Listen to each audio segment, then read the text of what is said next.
นะครับครบ3 รอบเจ้าหน้าที่อสตรนะครับที่ตระเตรียมไว้นะครับเตรียมรับผ้าจากพระคุณเจ้าด้วยนะครับถอดรองเท้านะครับรองเท้า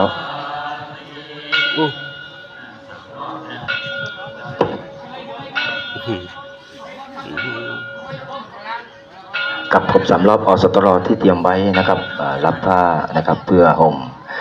เจดีย์อุดมชัยมงคลนะครับขณะนี้ก็ขอกราบเรียนเชิญพระประธานในพิธีและแขกผู้มีเกียรติหัวหน้าส่วนราชการทุกท่านนะครับเข้าสู่ที่นั่งนะครับเพื่อรอชม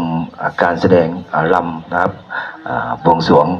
องค์เจดีย์อุดมชัยมงคลนะครับของนางรำทั้ง2 ชุดนะครับขอกราบเรียนเชิญท่านประธานและแขกผู้มีเกียรติทุกท่านนะครับอย่างที่นั่งที่รองรับนะครับผมขอกราบเรียนเชิญครับ